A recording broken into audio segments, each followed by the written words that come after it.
aside from the fact that we lost 4 to 5 hours the night before our opening dealing with this, we this morning, after we get an expert report last night that was in the possession of the lead case detective in this case, not some random police officer. Detective Flores is the case detective in this case. I have to believe he understood the importance of that report.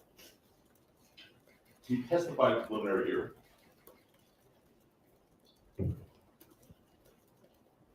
After we get that report that says, in conclusion, that the subcompact pistol frames, including but not limited to, which means absolutely nothing. So it could be a universe that we don't even understand of other pistols, and then goes on to list 3 of them here. This morning, we got another 28 pages of backup data on this. Backup lab, I guess, report that normally comes with a conclusion report. We got this morning. And I find it hard to believe that the lead detective in this case didn't bring it to anyone's attention from the district attorney's office until after a jury was impaneled the night before opening statements. I mean, something that they now are saying is such a crucial piece of evidence. We have an issue now with the jury. Obviously, it's a jury panel. It may affect, quite frankly, whether we would have kept or not kept a few jurors, one in particular. Then we assured him yesterday he'd have a fair trial. You're going to have a fair trial. We've made issues regarding the veneer. You know that, I'm not going to rehash that. We're here. We're ready to open today. I don't even know how we're supposed to do this. This should be suppressed without question, because it changes the complexity of the case. At the very least, we have to quash this panel and start again, or strike jurors, or reselect. I mean, I think even the district attorney said, okay, well, continuance is appropriate. We pick the jury. We're ready to go. This is something that, to render fair and effective representation here, as we all assured Mr. Mayers he would have, in the midst of a trial that's already underway, we would need to locate and retain our own expert to conduct a scientific analysis. Their report was 28 pages. It took them, according to them, it took them 1 week to do this. 1 week. And that's their own lab, with their own on-staff expert. And it took them a week. How long is it going to take us? We have to go find somebody first, hope he's available, the trial will be over.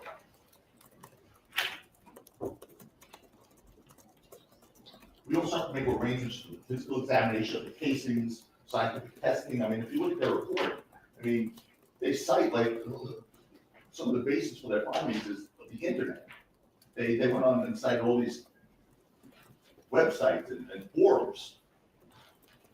I mean, there is so much work to be done here to even understand this conclusion. I mean, all right, so what do you think? what am I seeking? What are you asking for? Your Honor, I'm asking, well, and our letters laid it out. I don't need to rehash it, but our letters laid out pretty clearly what we're asking for. There's no way to proceed in this case if this is admitted. We have to either strike this whole panel. We need a continuance. We have to start again. What I'm asking for is you conclude this. This is after the jury was impaneled. This is a major piece of evidence that will require us to do a lot of expert work that took them, their own department, week to do. That's the only thing I'm requesting. Short of that, Your Honor, I can't even open if this is coming in, because I have to deal with the address. I don't even understand it. And it's on the written report, 28 pages of backup data. So that's what I'm requesting. I'm requesting this to be concluded. It's after the jury's impaneled here. As Seal just pointed out, there's also a balancing argument under 352, which I think is also something that's relevant here, including not limited to. But we have this whole. I don't know what to say here, Your Honor. I really don't. I want to make sure he gets a fair trial. He's here. We're ready to go. We all assured him he'd get a fair trial, and this is I've never seen anything like this. I'm not gonna talk about the other witnesses, the late Brady disclosures, or the witness we got the name of for the first time last night. I'm not whining about that. I know that's what they want to keep doing. We both have had issues with that. That's fine. I will not make it an issue of it anymore. You've already ruled on that. Period, end of story. This is now a new one. You know, I don't want to get into, I told you so. Many people said to me this morning, I told you so, that this was gonna happen. And I'm trying to keep my composure, Your Honor. I don't know if I've ever been this upset in a court in my whole career, both as a prosecutor and a defense attorney. I gotta be honest with you. It's not right, it's not fair to him. Hold on. Mr. Siegel, did you want to? Yeah, the only thing I wanted to say, I don't want you to repeat what Mr. Tacopina said. You want to add something new? no, yeah, you're welcome to it. I want to add something new, so I dovetail what he said with respect to the 352 arguments. And that is, the report says that the characteristics include, but are not limited to, certain firearms. That means the universe of firearms in this case, based on the face of that report, is extensively broad. So given that, Your Honor, I think even just the probative value of this is substantially outweighed by the danger of undue prejudice, separate and apart from the late disclosure. So it should be excluded on 352. But that's secondary to the fact that it's just incredibly late at this stage for all the reasons Tacopina said. So I'm just adding that additional factor. All right, what I'm hearing from you then, it seems like you're talking out of both sides of your mouth with the defenses. Like it's irrelevant. However, it's so prejudicial that it shouldn't be allowed in. It's so inculpatory that it shouldn't be allowed in. No, I don't think anyone said it's so inculpatory. We don't understand. Saying it's inculpatory is not accurate. No, I didn't say it's inculpatory, he didn't say it. What he said was it's a balancing test, because it says including but not limited to. All that simply means is, not that it's not inculpatory, not that, we just don't understand what this means. Not limited to means there's a universe of guns that have to be tested now. I don't know what not limited to means. So how many pistols does not limited to include? How many firearms does not limited to include? That's what it means. Okay, who wants to speak to the people? Go ahead, Mr. Rowe. I want to take these one step at a time. Council brought up and made a comparison to what has happened thus far. Just a minute. Alex, could you please go out and tell the jurors that we're dealing with some logistical matters, and just please be patient, and we're going to come to as soon as possible. Yes, sir. Go ahead.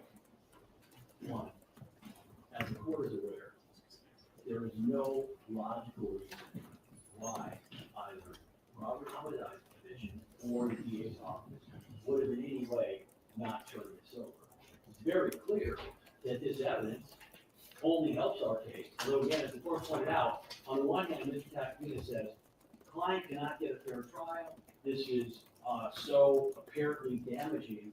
Yet on the other hand, he says, hey, it doesn't really matter because it includes so many other guns that it should be kept out as being irrelevant.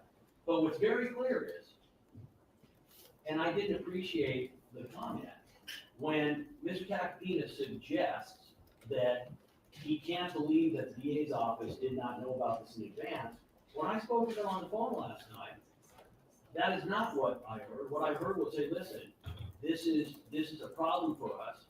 We understand, I'm going to quote Mr. Siegel, yeah, there's no reason why you would have not turned this over if you haven't, which is correct, and the record is supported. Comparing this, counsel is now discussing and saying how they are being victimized by late discovery. The only late discovery in this case, and the court's aware of it, the court ordered that the discovery be turned over on 2 witnesses.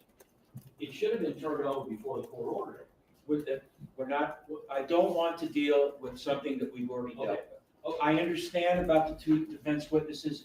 We've covered that. Just deal with the present issue. So what counsel did is, he cited last night, he sent to the court a case called Hughes, 2020 case, 50 cal at 5th at 257. He included no facts about that case. At 2 in the morning, I went and I read the case, and I then sent the email. That case, so the record is clear, involved a situation where there was a Watson murder, and where the defendant was being tried on a theory that his alcohol intoxication had caused the accident. Investigation had been done by the MATE team, and they had determined that in fact it was speed and not alcohol. This was a very huge problem for the prosecution because that was the theory of their case. Apparently, the head of the MATE team started redoing a separate investigation, which the evidence suggests the prosecutor was well aware of. At the very least, and as the Court of Appeals said, the prosecutor was given information that in fact the MATE lead detective now had a new opinion contradicting the prior opinion that in fact, in actuality, it was caused by alcohol and not by speed. Instead of turning this over to the defense, the prosecutor literally had the witness on the stand in front of the jury. He then pauses, looks over the fence and says, hey, by the way, here's the diagrams and here's the information that he's going to be testifying to.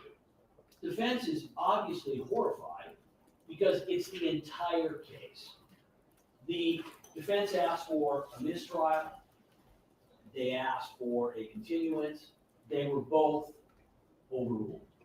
The Court of Appeals said, hey, listen, obviously the suppression of evidence, as the court is aware, and under the statute, is the last option a court can utilize, only after every other option has been determined to be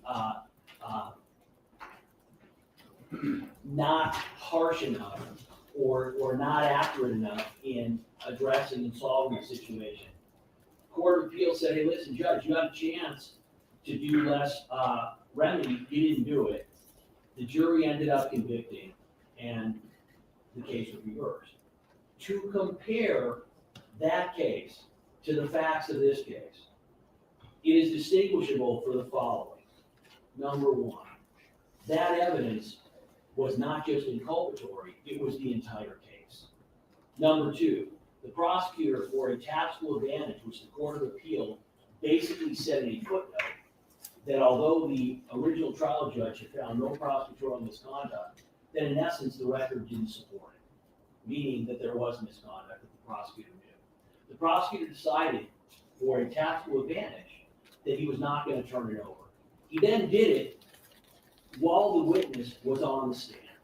He then opposed any continuance or mistrial. Here's what we have. We have evidence, which it is inculpatory. It's inculpatory because the defendant is found at his location, at his house. There is a 9mm magazine for a Glock 43, and there's no Glock 43 to go with it. So it's just a magazine. We already knew that the defendant had the Glock 43 magazine, and we knew that these were 9mm casings. The difference now is that there's going to be evidence that suggests that a Glock 43 is more likely to have put the marks on the expended casings than many other firearms. So the idea that this would be excluded under 352 is patently absurd. The idea that Hughes is in any way authority for what they're asking is also absurd. We talked to the lab this morning. First, what we are proposing is that we will not mention this evidence in this case in opening. We will wait and see how the case develops.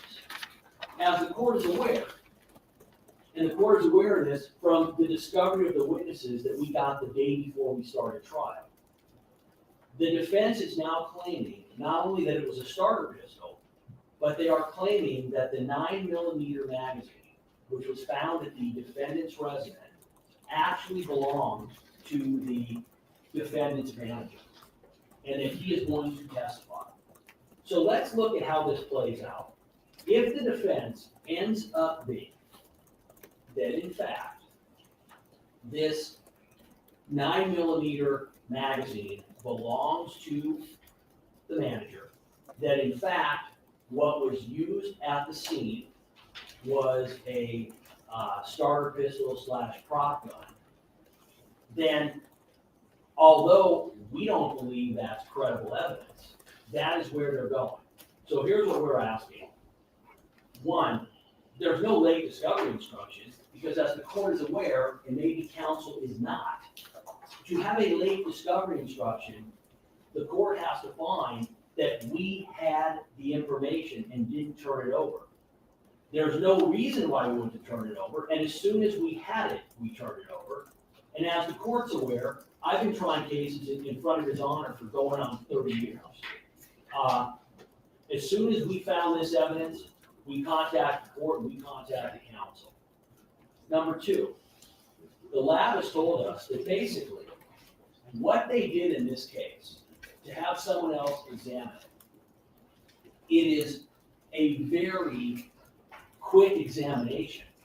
And the amount of time that it should take for someone to examine it and end up being able to assess whether or not LAPD was accurate in what they found is ranging from a few hours to maybe a day. This is what we would propose.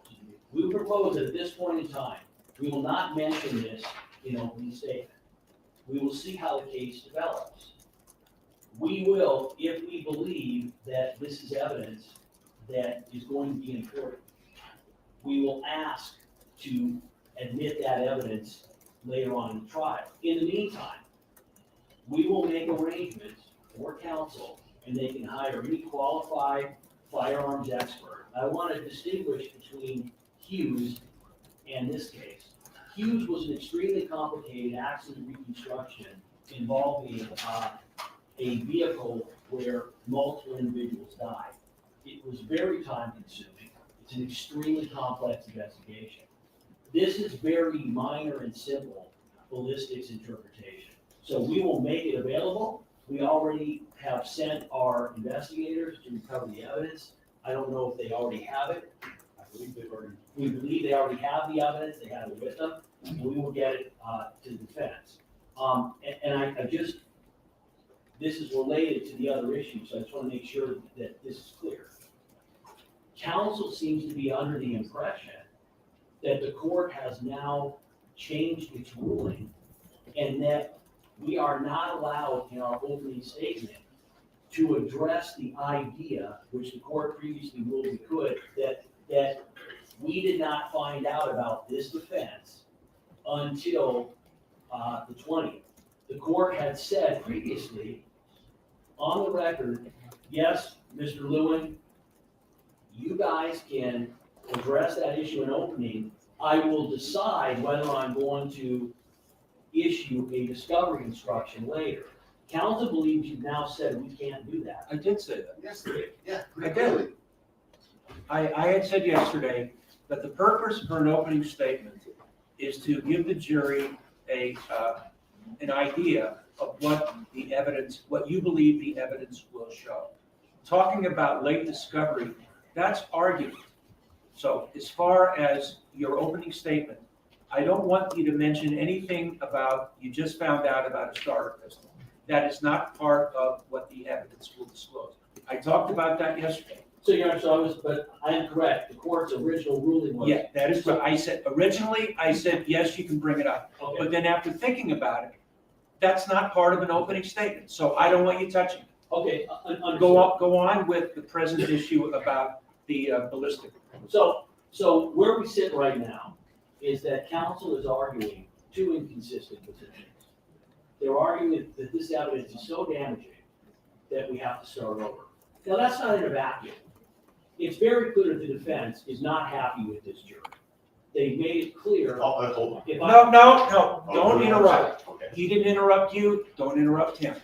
It is very clear by the comments the defense has made in court, where they have repeatedly said that their client is not getting a fair trial because of what they believe is the composition of the jury, the fact that they have filed a writ, the fact that they have continued to bring this up, leads to the inescapable conclusion that what they are looking for is a way to start over.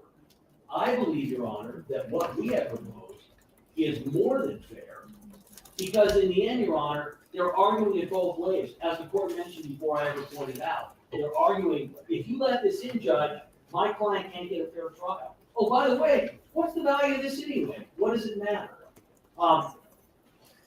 Again, my position would be, the second argument is inaccurate. It is evidence that is helpful to our case. It doesn't prove the case by itself, but it is definitely helpful. It is not irrelevant. It's not due to. All right, you don't have to go on. Okay. I believe I have enough information to make a decision. I refer please on. No, you can't. I can respond to what he just said about the jury. It doesn't matter about what he said about the jury. That has No, it no, doesn't. stop. Come on. That has no bearing on any decision I'm gonna make. There's a record though. There was a record. I put place on it. I don't believe that you are unhappy with the jury. I'm Mr. not- Lewin might say you're unhappy with the jury, but I don't believe you are. If you were, you wouldn't have accepted the jury.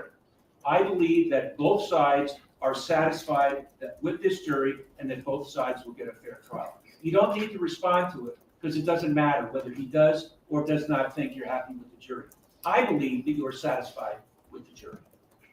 All right, here's the way I want to deal with the latest,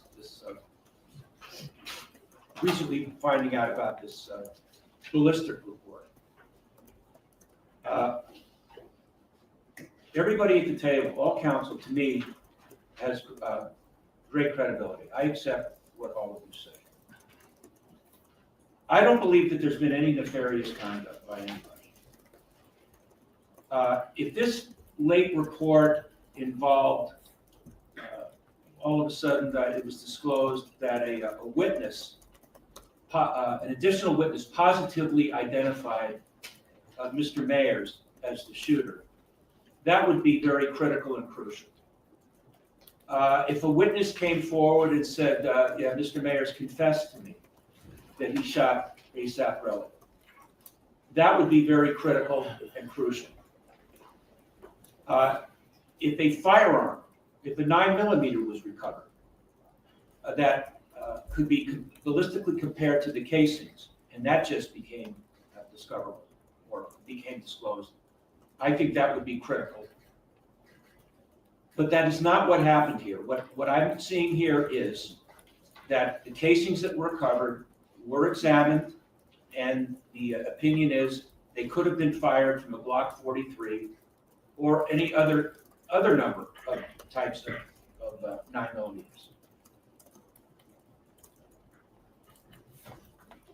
You have said that, well, now you have to you want to hire a ballistic expert. That's not fair to you and your client. So this is what I am proposing. We have a list, a Superior Court list of firearm examiners that have been recognized as experts. My star judicial assistant over there, Alex, will print out that list. Ms. Kaplan is an attorney who practices in this area. If there is someone on the list that you want to hire, contact that person and tell them this is crucial that the ballistic evidence be examined now, not later, but now. The court will pay for it. Mr. Mayers will not have to pay for this. We will. If the firearms examiner wants extra money because it's a rush, the court will pay for it. If you are not satisfied with the people on the list, then if you want to find your own examiner who will do the examination, the court will pay for it. If it's necessary that I speak to the examiner to impress upon the examiner the importance of getting this done ASAP, I'm glad to do that. I am providing my cell phone number to all of you. If you need to call me any time of the day or night, I will speak to you. I will speak to a firearms examiner. If you feel it is necessary, Mr. Tacopina, we can be dark on Monday. But I'm not excluding the evidence. I don't find that there is any nefarious conduct. The evidence is relevant. It's not a smoking gun, but it is somewhat inculpatory. But in and of itself does not mean that your client is guilty. That's the way we're going to deal with this, and that's the final ruling. I don't want to hear anything more about it. That's the end of the issue for now. Are both sides ready for the jury to commit? Do not mention anything about the ballistic comparison in the opening statement. That was a question. So, Yeah, do not mention that. Understood. Your Honor, what I was planning on mentioning was that the cartridges found at scene were 9mm. In the defendant's house was a magazine that was 9mm. All right. And had some 9mm live ammunition in it. That was it. If that has been part of the discovery and that was known, then that's fair game. Yes. But this ballistic comparison, that's off limits for the opening statement. Yes. Understood. All right, bring the jury. Bring the jury and I'll print the list for the. Oh, yeah, do you want that to Ms. Kaplan, the list of the firearms found? I could also email it to them. Just print it. Yes, sir. If you,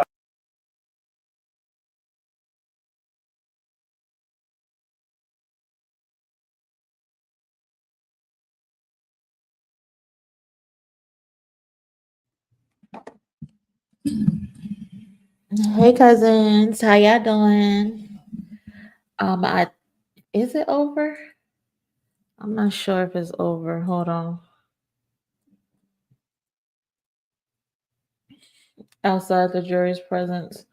So it looks like they paused for a second.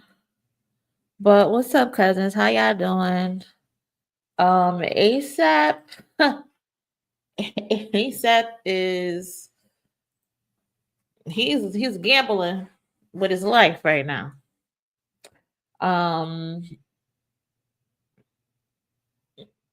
him and his lawyer feel like they can beat the case. Let me see if I have the video, because I wanted to show y'all the video of the altercation where the man allegedly was shot. Let me know if y'all can hear me in the chat. Let me know if y'all can hear me in the chat. Where is this video? Here's the video. I think this is it. Hold on. Hold on, let me share.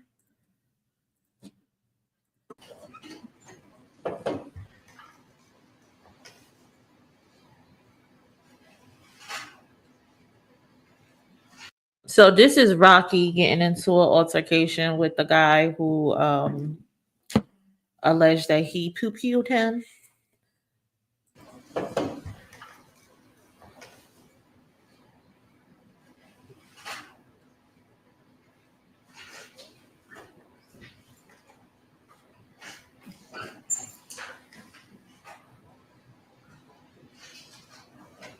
So you see the gun, well, the pew-pew in Rocky's hand right there at the bottom.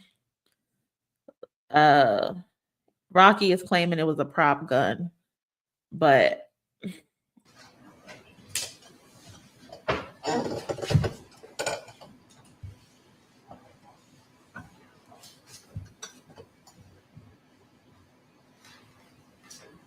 so that was the altercation. Exactly. So dumb. All of this could have been avoided, like so unnecessary. What is this footage of? Oh, that's them. It looks like Rocky shot at him. Just goofy.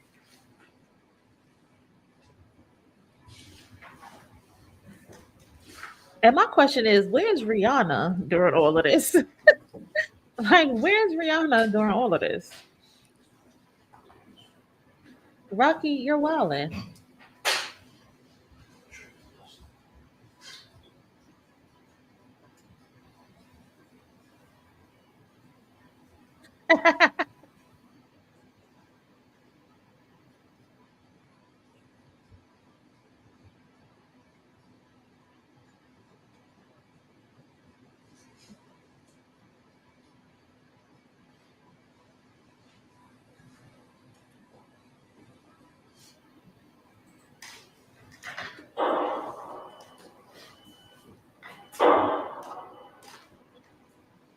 So I guess that's the sounds of the gun going off.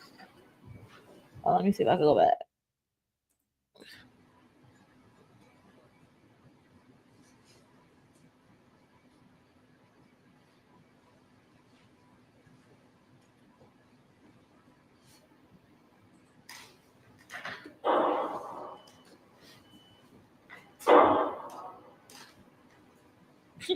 Fact. He definitely does.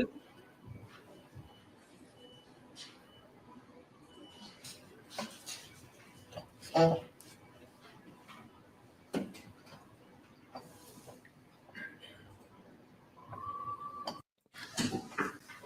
again, this was the initial altercation with Rocky. That's Rocky with the white on the back. Wait, is that Rocky with the white on the back? Hold on. Let me double check. Oh no, Rocky don't have the white on his back.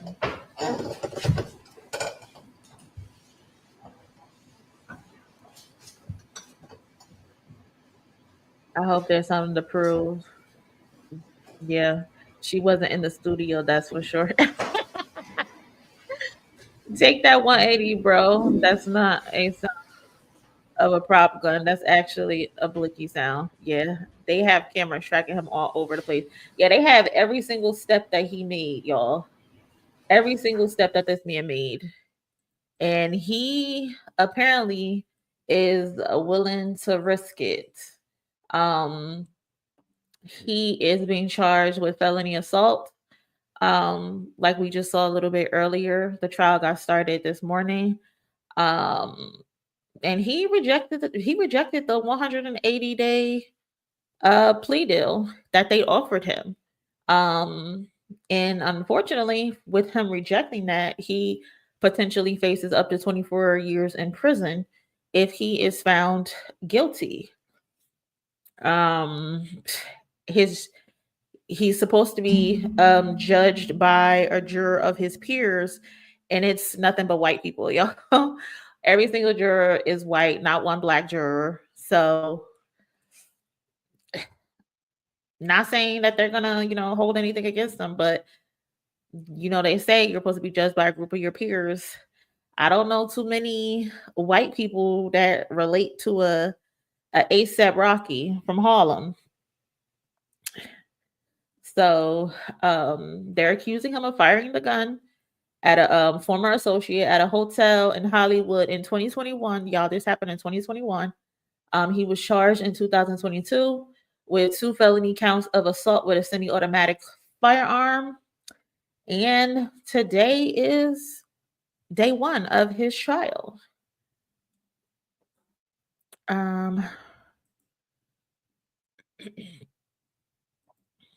What Tim say? I know the victim gave the bullets to the police, but did they recover the gun from Rocky? Is it just hearsay and evidence of him holding? So they did ballistic testing, because I think that's one of the reasons Rocky lawyer was upset a few minutes ago, because they ended up getting some other results in the day of, and he's like, we can't use that in court.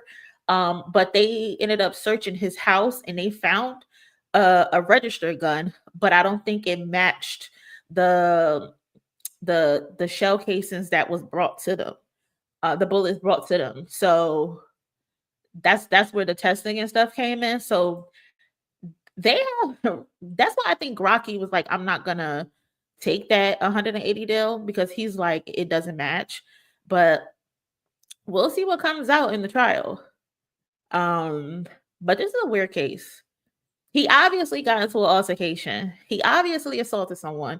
We see him on camera with this gun that they're claiming to be a prop gun. But Buddy is, I don't know. I guess we just have to wait to see how it come out. Got her humming crown stories of being in jail, fighting people in the shower, slipping on semen. Oh my God. Oh my God. Oh my God. And I think I seen the lawyer the other day, the judge the other day was like, we're not going to give you special treatment because you're with Rihanna. Like, what? What? Hot mess. hot mess. But we shall see, y'all. Are they back yet?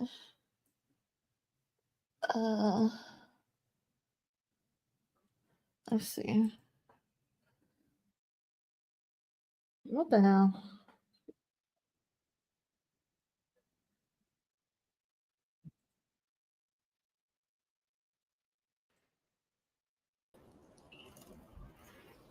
Did you see anything or you just heard it?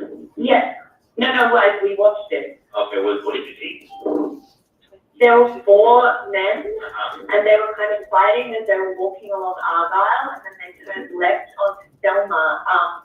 We heard yelling, and they started running, and they turned left into the back lot apartments for El Centro Apartments. Now, the 4 men that you see on that screen will be the 4 men that we'll talk about in a minute. They were the 4 that were at that location. And then someone pulled out, the guy in the black sweatshirt pulled out a gun. Okay. And he shot, and I think the guy who shot was in blue. Now, the evidence in this case will be that the man in the black sweatshirt was the defendant, Rakim Mayers. That evidence will be uncontradicted. As you have heard throughout jury selection, Mr. Myers is an entertainer, and he goes by the stage name A$AP Rocky. You will hear other nicknames that he is referred to in the evidence in this case, including Flacco and Luigi. At the time of this crime, Mr. Mayers was 33 years old. He has his own company that I believe is referred to as AWGE, A-W-G-E, that you will hear referred to in the testimony in this case. And as we've talked about, his significant other is Rihanna. The victim in this case is a man by the name of Terrell Efron. And Mr. Efron, you will hear, was also a member of the A$AP Collective, and he went by the nickname A$AP Relly. Mr. Efron was also 33 years old at the time of this crime. And what you will hear from Mr. Efron is that he was friends with Mr. Myers well before this case and well before even Mr. Myers was a famous individual. That essentially, I believe they met in high school and grew up together. He has known Mr. Mayers 18 or 19 years at the time that this shooting happens. And you will also hear that he, too, at the time was working in the music industry, and he had his own company called Shut Eye Entertainment. Now, I mentioned it already, but to put a finer point on it, the group that both of these men were members of is called A$AP. It doesn't stand for what you probably thought it did when you walked into court. It's an acronym for Always Strive and Prosper. It was formed by high school age kids in Harlem, New York around 2006. They call themselves a collective. You will hear are rappers, producers, music video directors, designers, people that have different artistic pursuits that essentially work together. And there are many members of A$AP. The ones that you will primarily hear in this case are obviously Mr. Mayers, the victim, but also the 2 friends that were with Mr. Mayers at the time this happened. And they go by A$AP Ills and A$AP 12E. And I will just pre-warn you that 12E gets spelled a bunch of different ways. It's not always consistent.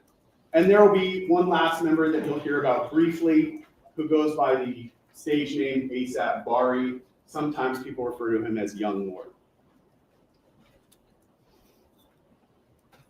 As I said, the 4 main members of this group that you will hear about are these 4 men. The victim is on the far right, Mr. Efron. The defendant is the next person to his left. As I said, A$AP 12E, his given name is Jamel Phillips, and the last is Elijah Ulanger, who goes by A$AP Ills. And these were the 4 men who were present at the time of both of these incidents. Now, I want to take you to that weekend, Saturday night, that Saturday night in Hollywood. There was actually, at the time, a music festival or concert series going on known as Complex Con in Long Beach. And you will hear that Mr. Mayers was to be a performer at that event the day after the shooting, the Sunday, November 7th. Now, although I told you that Mr. Mayers and Mr. Efron were close at one point, you will hear that throughout their relationship, there was tension between the two of them. And that tension was essentially building up to the night of November 6th, 2021. You will not hear all the reasons why there was tension between the two of them, but we will get to the point the day before this shooting, November 5th, 2021, when that tension kind of comes to a head. But what happens on that day, Mr. Efron will tell you, is that he is in a car with that last member of the ASAP group that I talked about, ASAP Bari. The two of them are driving when ASAP Bari receives a phone call from Mr. Mayers. And ASAP Bari takes that call on speakerphone. So Mr. Efron, who's in the car, can hear both sides of the conversation. He can hear Mr. Mayers and he can also hear ASAP Bari. And in the course of that call, Mr. Efron, the victim, heard the defendant saying these rude and aggressive things about him. Mr. Mayers at the time does not know that Mr. Efron is in the car with the victim. This leads to the next day, November 6, 2021. You'll hear that Mr. Efron was in Los Angeles working with one of the artists that he managed. He was asleep around 9:00 p.m. when he started receiving a series of urgent messages from not only from Mr. Mayers, but from the two other men that were with him, ASAP Ills and ASAP 12. And you'll hear that he received a number of calls kind of back to back to back from the three of them. Now, he didn't answer those calls because he was sleeping, but when he ultimately woke up, he saw that he had a number of missed calls. He also received text messages from Mr. Mayers that were aggressive, seeking a confrontation with him, asking him where he was. Mr. Mayers is on the left side of this conversation. Where are you at? Let's get to it. Stop ducking my calls. The messages that the victim's receiving are instantly aggressive towards him. So you will hear from Mr. Efron that he called the defendant. He was groggy because he had just woken up. They had a conversation and they agreed to meet outside of the W Hotel in Hollywood. Mr. Efron will tell you that as he went to that meeting, he was of the frame of mind that he and Mr. Mayers were going to have a confrontation. That he believed they would argue, and that ultimately this would lead to kind of repairing their relationship. So they would each be able to speak their piece and essentially fight like brothers do. And then it would ultimately bring them closer together. They would repair sort of the issues that they each had with each other. So that's how Mr. Efron is going into this meeting. Now, let's talk about the location where they meet, this location just outside of the W Hotel. You're going to see this map throughout this case. So I want to take some time to walk through it with you so you understand the various features that are depicted here. On the left side of the screen is Argyle Avenue. On the bottom of the screen is Selma Avenue. And on the right side of the screen is El Centro Avenue. Now you can't see it in this map, but if the map were to continue off the top of the screen, Hollywood Boulevard would be just above that. In the middle of this map there's a small street called Vista Del Mar that kind of goes north and then forces you to go east. The red arrows that you see here are the path of travel that Mr. Mayers took that evening. So it starts at that mid-block location on Argyle, continues down to Selma, and then up Vista Del Mar, around that corner, all the way to El Centro. And then he made a left turn on El Centro and went above, off the map. The numbers in the red boxes that you see here, 1, 2, 3, and 4, are the 4 different locations where the police were ultimately able to recover surveillance video from. There are 4 different locations. Attached to each one of those locations, you'll see the green triangle and the green, with a green arrow in the middle. And what that represents is very roughly, this is not meant to be, exact, but very roughly the direction that a camera attached to that building was facing. You will also hear that locations 1, 2, and 4 captured video only. But you will hear that the location with the number 3 captured both video and audio. So I told you there's 2 incident locations, 2 altercations that happened. The first happens where the yellow box is right now, right outside of that parking garage. The second happens at that corner of Selma and Vista Del Mar. And that's where the firearm was actually discharged, where the gunshots were fired. So the first location I want to focus on is that where the initial confrontation happens. This location is the entrance and exit of a parking structure. This is that parking structure entrance if you were standing in Argyle and you were facing towards Selma. So Hollywood Boulevard would be to your back. And the entrance is on the left-hand side there.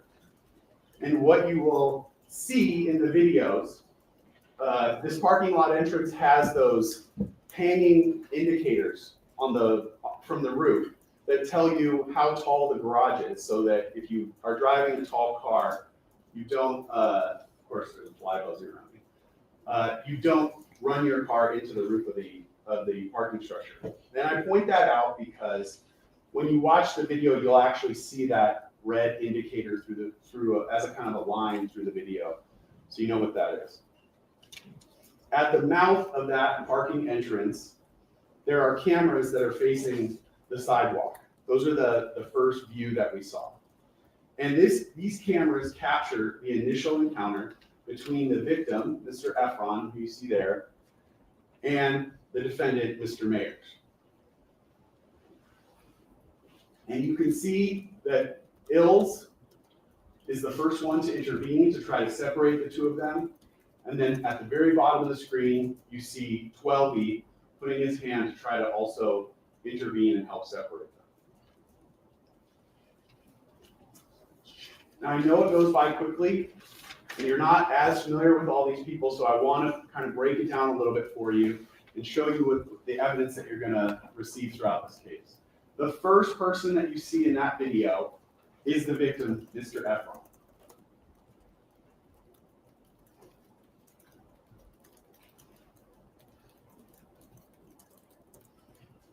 The second person who you see, who is instantly confrontational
Mr. Efron.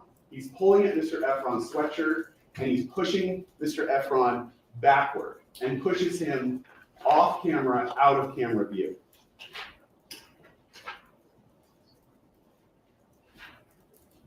The third person that you see, as I told you, is Elijah Ulanger, who also goes by ASAP Ills, or he might just be referred to as Ills throughout this. If you look closely, you can actually see his stage name embroidered on the jacket that he's wearing there. And what he attempts to do is to de-escalate this situation, to get between the two men and to physically separate them.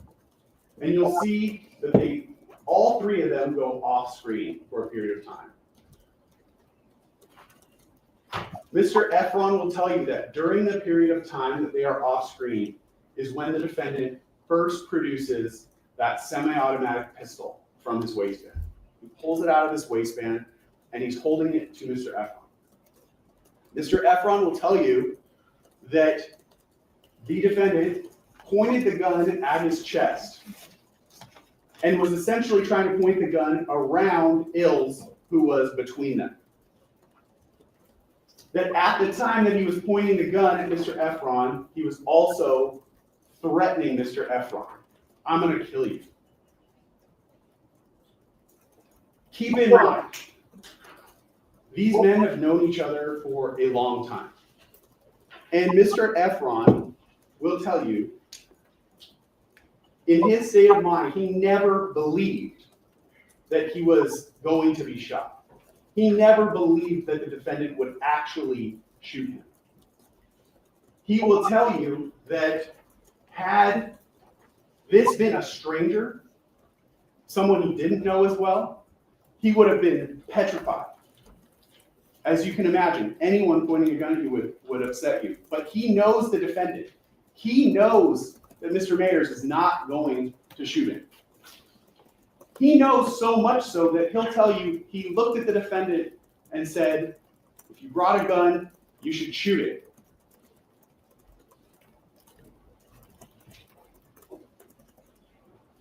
That's how confident he is that he knows the defendant is not going to pull that trigger.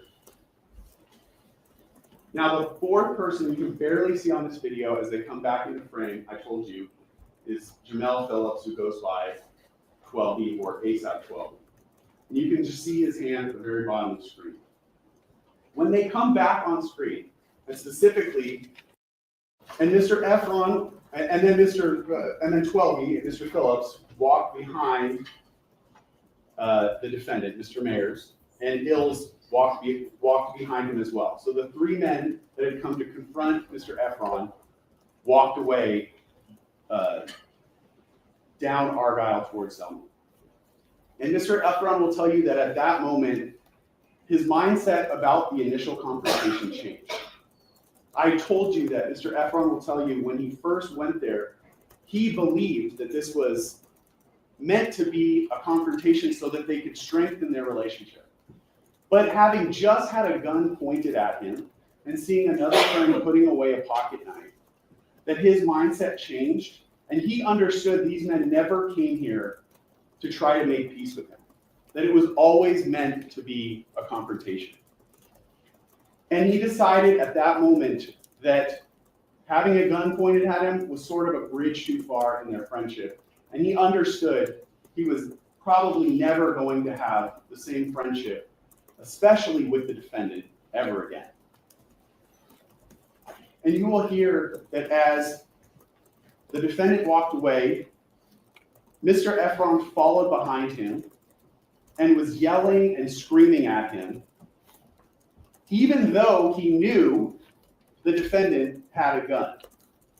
Because although Mr. Efron believed this is going to damage our relationship, he still never believed that the defendant would actually shoot at him. It's not as if Mr. Efron will tell you that he had some death wish or that he was not scared of guns. He will not come in and say that. What he will tell you, again, is that had anyone else done this, he would have been frightened. But he had known the defendant for so long, and they were close. So he walks down Argyle towards Selma and follows behind the 3 other men. When they get to Selma, they all turn left and they walk towards Vista Del Mar.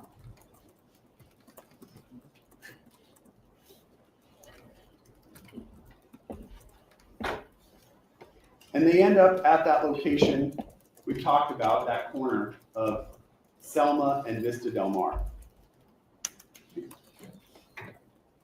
And as Mr. Mayers stepped off the curb, he walked into frame of the camera at location number 2 that's pointing towards Selma.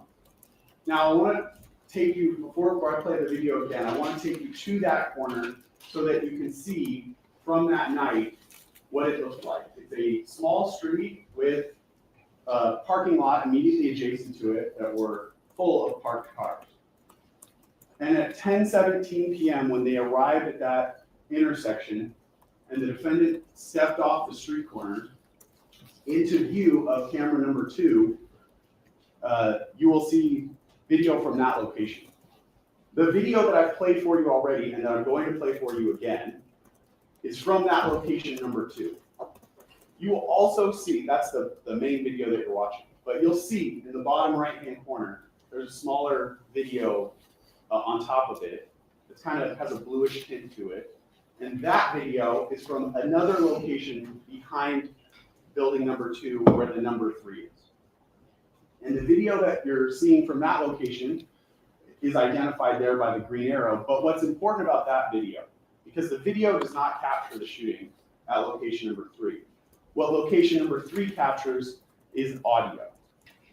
And it captures the sound of the gun being fired twice. This is the location number 2 where the camera, the video that actually captured that shooting was. You can see the cameras at the very top corner of the building, and it's about 3 properties away from the location that we're seeing. So again, the video is captured at a distance. It's a admittedly grainy video. It's not the most clear that you could possibly have, but it captures enough features that you can identify who is who when you watch this video. So I told you the main video that you're watching is from location number 2, and that smaller location number 3 is in the corner. Before I play the video, I want to orient you to what you're seeing. Along the top is Vista Del Mar. The parking lot is just out of view of the camera at the top of the screen. Along the top left-hand corner is Selma, forms that intersection. The red arrow is the defendant, Mr. Mayers. And the green arrow is the victim, Mr. Efron.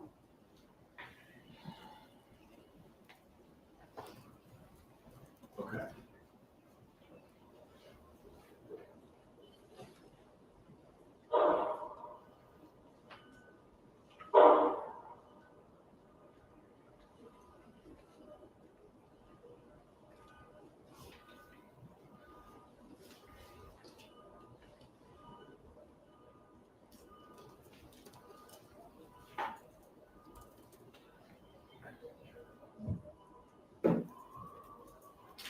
Now, what you see as the video plays is the various cameras on location number 2 switching between 3 different cameras that are mounted to that building.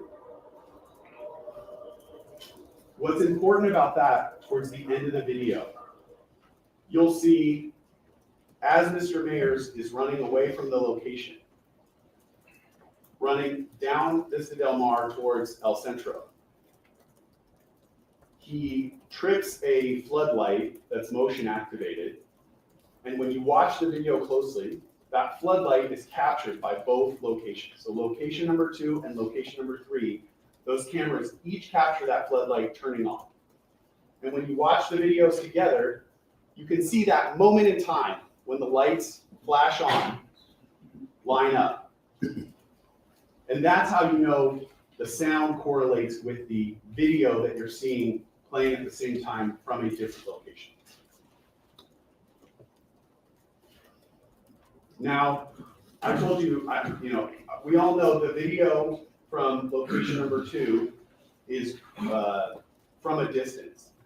If you zoom in on the area where this incident happened, and we will play a zoomed in version of this video, what you see is a very pixelated image. But what even that captures still are the colors the individuals are wearing, which is how you can distinguish who is who on the video. You'll see Mr. Efron on the far left. Ills is just next to him. 12E, who's wearing the red jacket, is just next to Ills. And then the defendant, who's wearing all black, is at the bottom of the screen. Again, I understand if you watch this video one time, you may not pick up these features, but as you watch it repeatedly, you'll be able to tell who is who. And you'll also be able to tell when you watch these videos in sequence, because they walk in front of other cameras that are far more clear, that you can easily identify who is who on this video. So this is the zoomed in version of that incident. This does not have any audio.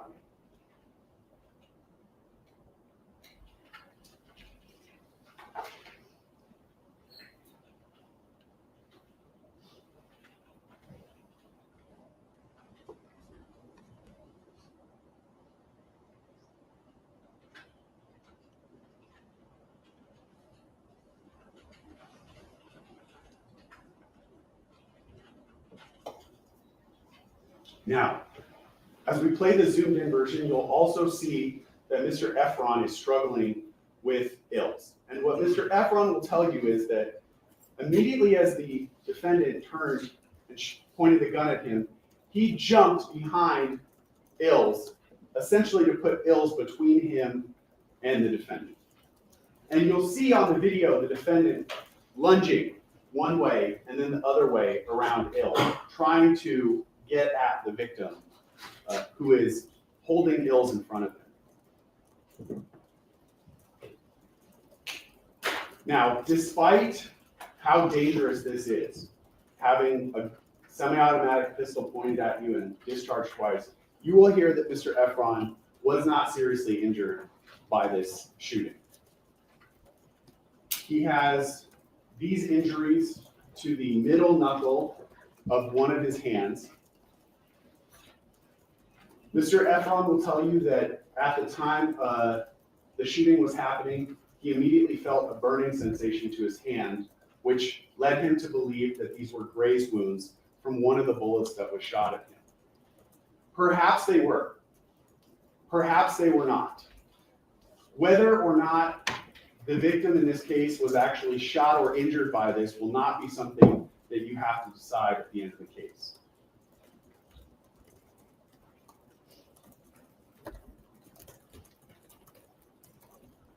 We ask you to wait until the end of the case when the judge instructs you on the law, what elements are actually required to be proven before you make any decision. And to listen to the charges specifically and not consider charges that the defendant is not charged with. In this case, he's not charged with attempted murder, for instance. Now, before I move on, I want to focus in on the last location that I haven't talked about much, location number 4. That location is a loading dock for this building on El Centro. It's right in the corner of El Centro and Vista Del Mar. And what you'll see in the video from that location is the defendant, Mr. Mayers, and his companion, 12E, walking from Vista Del Mar up El Centro towards Hollywood Boulevard. The arrows indicate their path of travel. They're going to come from that corner and then walk up El Centro. The camera itself is in that red circle. And you'll see this video is far more clear. And you'll see features of their clothing that you can match up to the clothing from the other videos that we've already watched. For instance, I mean, you can see just from Mr. Mayer's facial features that he's the one wearing all black. You can see from his facial features compared to the video from the hardroom structure. And then, as I said, the various features of his clothing, the rhinestones on the hood of his sweatshirt in both videos. and the design, the rhinestone design on the chest of his sweatshirt at both videos. And taking all the videos in their totality and comparing them is how you'll be able to decide on the video who is who. Now, I played the 911 call for you that LAPD received at 10:18, which triggered their response. And you'll see and hear that at 10:27, LAPD officers responded to the 911 call, and as is their duty, they responded quickly to this call to try to of shots fired in the middle of Hollywood. You will hear from at least one of the officers who responded to that location, and the officer will tell you that as part of their uniform, they wear cameras that are mounted to their chest. And you will actually get to watch camera that captures the police response. After this shooting, the evidence will be that all four of these men, the defendant, 12E, Ills, and the victim, all left the scene. You'll hear that there were at least 2 people who called 911 to report this crime, who were just people living in the surrounding area, not actually involved in the altercation itself. You'll hear that the 911 callers were reporting different information. So the first call would be that the gunshots were fired at Argyle and Selma. The second call will be that the gunshots were fired in the area closer to Vista Del Mar and El Centro. You will hear from the officer that as they responded, they come to the scene looking for a victim. That's their primary focus, trying to find anyone who needs immediate life-saving attention. Their second focus will be looking for the potential suspects if they can find them. And you'll hear from the officer that as he's receiving information that's taking him to different locations, he's actually going between the different locations and trying to piece together what happened. But what will be important from his testimony is that he is not given a precise location to exactly where this shooting happened. And with the limited information that he has, he and his partners are doing the best job that they can to find any victims, any suspects, or any evidence of a shooting. You'll hear the officer talk to different people who were just out and about, try to figure out what was going on, that neither of the 911 callers would meet with them, and that they searched not only the surrounding streets, but they primarily focused on the parking lot that was right at that corner of Vista Del Mar and Selma, because the second 911 caller had told him, or had relayed that it was possible that the shooting was happening into a car.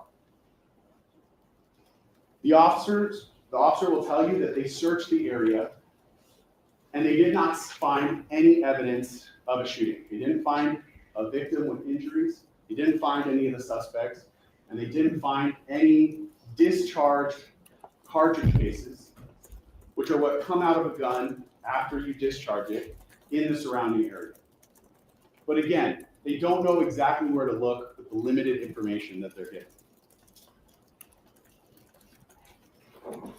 You will also hear from Mr. Efron that approximately an hour, and he's not precise on the exact time, but approximately an hour after the shooting, he himself returned to the location. Now, at this time, the police have already responded and left. Mr. Efron will tell you that he and his girlfriend went there specifically to look for evidence that this had happened, evidence of this shooting. And Mr. Efron will tell you, because he knew exactly where the shooting happened, that he was able to locate 2 fired cartridge cases.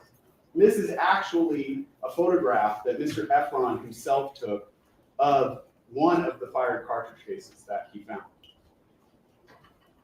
Mr. Efron, you'll hear, went to the police 2 days later, walked into the Hollywood police station to report this crime happening. He brought the 2 fired cartridge cases with him, and he gave them to the police. You will hear that the 2 cartridge cases that he brought in were 9mm Luger caliber cartridge cases.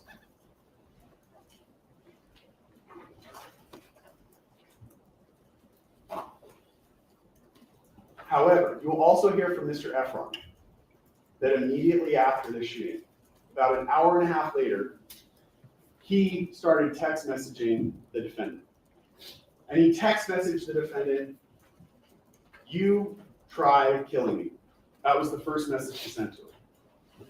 And you'll hear that Mr. Mayers' response was to deny that anything happened.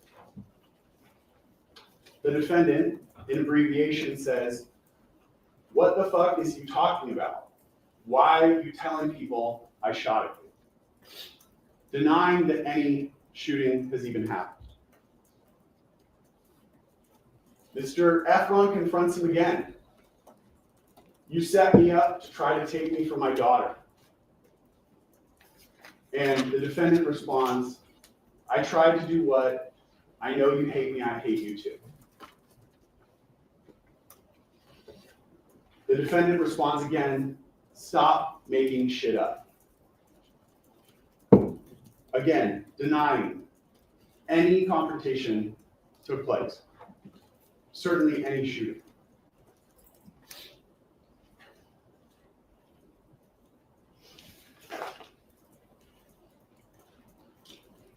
We have already told you in jury selection, and you will hear evidence, that after this shooting, Mr. Efron sought money from Mr. Mayers.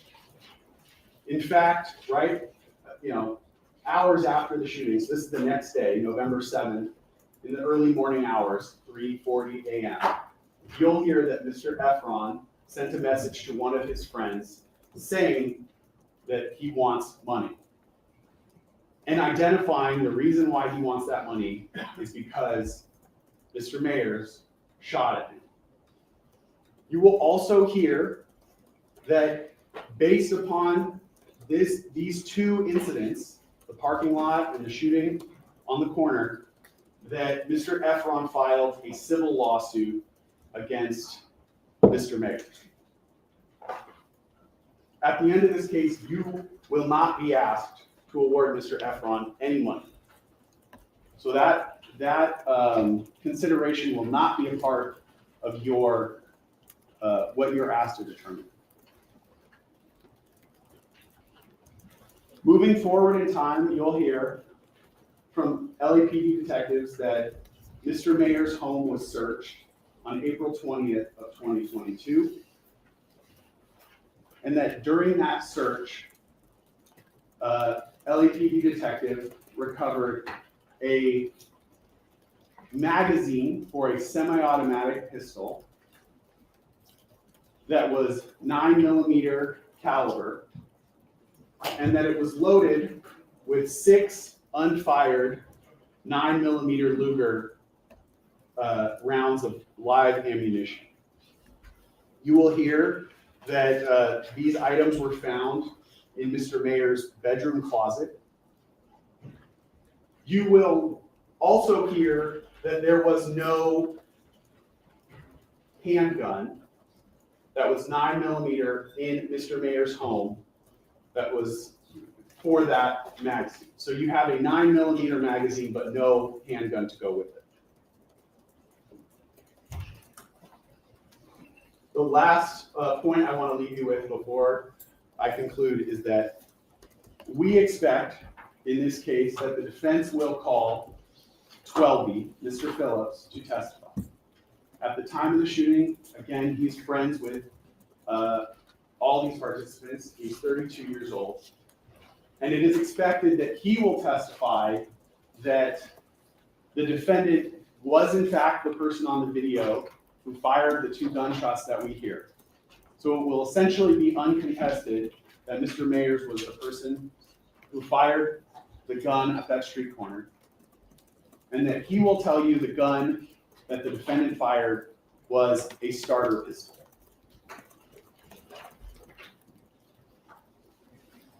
That, ladies and gentlemen, is what the evidence in this case will show at the end of this case.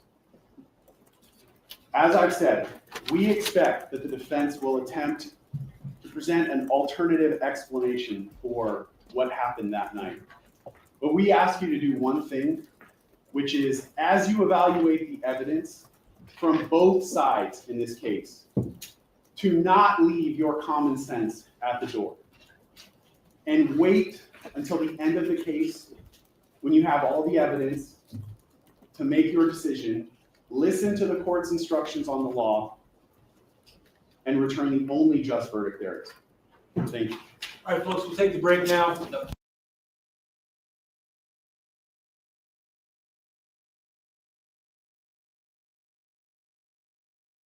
All right, please don't discuss the case amongst yourselves or anybody else. Please do not go on the internet.